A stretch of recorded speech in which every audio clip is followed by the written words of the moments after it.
नाज़रीन, मोहब्बत की शादी का दर्दनाक अंजाम। मामिडीपल्ली में मिली जली हुई लाश का सनसनीखेज खुलासा। नाजायज ताल्लुकात के चलते बीवी ने फिल्मी तर्ज पर अपने आशिक व उसके 3 साथियों के साथ मिलकर किया अपने शौहर का बेरहमाना कत्ल और उसकी शनाख्त न हो इसी गर्ज से कत्ल के बाद लाश को जला दिया गया। नाज़रीन, तफसीलात के मुताबिक पहाड़ी शरीफ पुलिस हदूद के इलाके मामिडीपल्ली में एक नामालूम नौजवान की जली हुई लाश 20 अक्टूबर की सुबह पुलिस को दस्तयाब हुई थी। पहाड़ी शरीफ पुलिस ने कत्ल का मुकदमा दर्ज करते हुए तहकीकात का आगाज़ किया था। पुलिस ने उस नामालूम शख्स के कत्ल के सिलसिले में उसकी बीवी और उसके आशिक समेत जुमला 5 अफराद को गिरफ्तार कर लिया। डीसीपी एलबी नगर श्री संतप्रीत सिंह ने कत्ल का खुलासा करते हुए मीडिया को बताया कि 20 अक्टूबर की सुबह को पुलिस को पहाड़ी शरीफ पुलिस हदूद के इलाके मामिडीपल्ली में फैक्ट्री के पास एक नामालूम नौजवान की लाश झुलसी हुई हालत में दस्तयाब हुई थी। पुलिस ने एक मुकदमा दर्ज करते हुए तहकीकात का आगाज़ किया था। पुलिस के पास मकतूल की ना तो कोई शनाख्त थी या ना तो कोई निशानी थी। पुलिस ने एरिया में मौजूद तमाम सीसीटीवी कैमरेस की छानबीन की और पुलिस को इस नामालूम शख्स की शनाख्त मोहम्मद आदिल उर्फ नरेश की हैसियत से हुई। उसके बाद पुलिस ने मज़ीद सबूत इकट्ठा किए और इस कत्ल में मकतूल आदिल की बीवी, उसका आशिक और उसके 3 दोस्तों को गिरफ्तार कर लिया। मकतूल 35 साल राजेंद्र नगर शिवरामपल्ली का रहने वाला शेख आदिल उर्फ नरेश की शादी 32 साल जोया से एक अरसा कबल दोनों ने लव मैरिज की थी और इन दोनों को 4 बच्चे भी हैं। मियाँ बीवी में लड़ाई झगड़े के चलते आदिल उर्फ नरेश ने दूसरी शादी कर ली। जोया और आदिल लड़ाई झगड़े के चलते अलग अलग रहने लगे। इस बीच जोया के फरीद नामी नौजवान से नाजायज़ ताल्लुकात कायम हो गए। आदिल उर्फ नरेश को जब इस बात का पता चला तो मियाँ बीवी में झगड़े धोने शुरू हो गए, जिसके बाद जोया ने अपने आशिक फरीद के साथ मिलकर अपने शौहर आदिल उर्फ नरेश का कत्ल करने का एक मंसूबा बनाया और फरीद ने अपने 3 दोस्तों को इस मंसूबे में शामिल किया और मंसूबे के मुताबिक 19 अक्टूबर की रात 11:30 को जोया ने अपने शौहर आदिल को फ़ोन करके घर आने को कहा। जब आदिल घर पर आया तो बेवफा बीवी जोया ने अपने आशिक फरीद और उसके 3 दोस्तों के साथ मिलकर आदिल का कत्ल कर दिया। उसके बाद जोया अपने आशिक फरीद के दोस्त के साथ उसकी गाड़ी पर बैठकर उसके वालिदैन के घर चले गई। फरीद ने अपने दोस्तों के साथ ट्रॉली में आदिल की लाश को डालकर मामिडीपल्ली ले जाकर पेट्रोल डालकर लाश को जला दिया ताकि इसकी शनाख्त ना हो। मुजरिम कितना भी चालाक क्यों ना हो, लेकिन पुलिस से वो बच नहीं सकता। पुलिस ने इनके कब्जे से इन्हें गिरफ्तार करते हुए एक ऑटो ट्रॉली, 4 मोबाइल फ़ोन्स, एक चाकू, एक स्कूटी और एक होंडा एक्टिवा गाड़ी को जब्त कर लिया। इस सिलसिले में सुनिए डीसीपी एलबी नगर का बयान। पास पहाड़ी शरीफ पुलिस स्टेशन में 19 तारीख के दिन एक डेड बॉडी एक पुरानी फैक्ट्री में पड़ी है ऐसे करके इंफॉर्मेशन आया है। तो वहाँ पे जाके इन्वेस्टिगेशन हम लोगों ने स्टार्ट किया तो देखा कि वो बॉडी जो है जली हुई कंडीशन में थी और प्राइमरी देखने से ही मालूम हुआ कि वो एक मर्डर केस है। तो उसमें हम लोगों ने तहकीकात इमीडिएटली स्टार्ट कर दी और उस तहकीकात के बाद में आज 5 लोगों को उस केस में अरेस्ट किया गया है।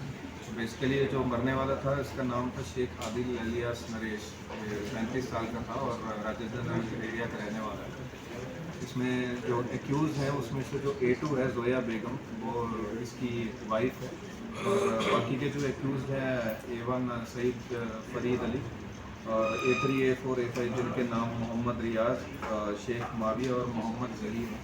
ये सब लोग साइदाबाद एरिया और चंद्रयान गुट्टा एरिया के रहने वाले हैं। जो A1 है उसका बेसिकली थोड़ा बिजनेस है, उसकी गाड़ी है अपनी ऑटो, वो चलाता है।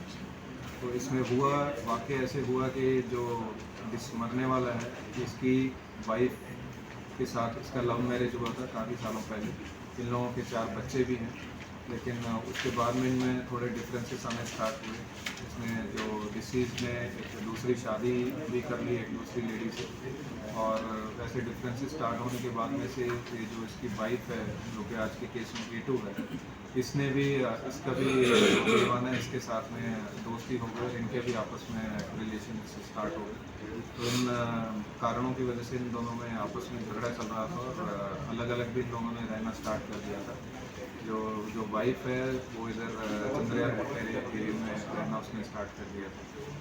और कुछ इनमें पैसों का भी इशू था, डिसीज़ का और A1 का, कुछ पैसे भी इनका देने का पेंडिंग था। तो ऐसा सब चलते हुए इन दोनों ने, A1 और A2 जो वाइफ है, दोनों ने मिलकर प्लान बनाया कि इसको ख़त्म करके रास्ते से हटा देते हैं। तो ऐसी प्लानिंग के मद्देनज़र इन लोगों ने 19 और 20 तारीख की रात को ये जो डिसीज़ है इसको उसकी वाइफ के थ्रू फ़ोन करवाया कि घर में आ जाए और उनसे कुछ बात करनी है। और जैसे उसने आने के लिए हाँ किया, ओके बोला, तो जो वाइफ है उसने इमीडिएटली जो A1 है उसको खबर दी, इत्तला दी कि वो वैसे आने के लिए रेडी हो गया है। तो A1 ने अपने जो 3 साथी हैं और जो कि आज के केस में A3, A4, A5 है, उनको भी सबको रेडी कर लिया। तो ऐसा सब लोग रेडी होने के बाद ये जो वाइफ है उसके घर पे चले गए और जब तक डिसीज़ वहाँ पे पहुँचे ये लोग सारे पहले ही वहाँ पे मौजूद थे और वहाँ पे और जब तक डिसीज़ वहाँ पे पहुँचे ये लोग सारे पहले ही वहाँ पे मौजूद थे और वहाँ पे उसके घर पे पहुँचने के बाद में इन लोगों में थोड़ा झगड़ा हुआ और आपस में, और उसके बाद से मर्डर कर दिया।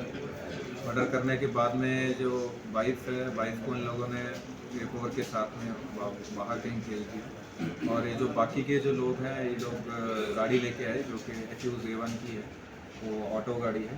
उस ऑटो में इन लोगों ने बॉडी को डाल दिया और वैसे ही लोग कुछ पेट्रोल भी लेकर आए और वहाँ से बॉडी को ले जाके पहाड़ी स्ट्रीट एरिया में जो फैक्ट्री है वहाँ पे इन्होंने बॉडी को डंप करके उसको जला दिया ताकि पूरा एविडेंस ख़त्म हो जाए। तो शुरुआत में ये केस बहुत ही नामुमकिन टाइप लग रहा था क्योंकि इस केस में हमको जो मरने वाला है उसकी शिनाख्त हुई थी और ना ही हमको कुछ और इसमें क्लू थे, लेकिन हमको CCTV फुटेज के द्वारा स्टार्टिंग में कुछ क्लूज मिले, उनको आगे डेवलप किया गया और बाकी हमको जो लोकल कुछ खबर भी हम लोगों ने इकट्ठी की, तो सारी इन्फॉर्मेशन को डेवलप करते हुए हमने आज इन 5 लोगों को अरेस्ट किया है और इनको जुडिशल कस्टडी के लिए भेज रहे हैं। इस केस में बेसिकली हमारी जो टीम है उसने बहुत अच्छा काम किया।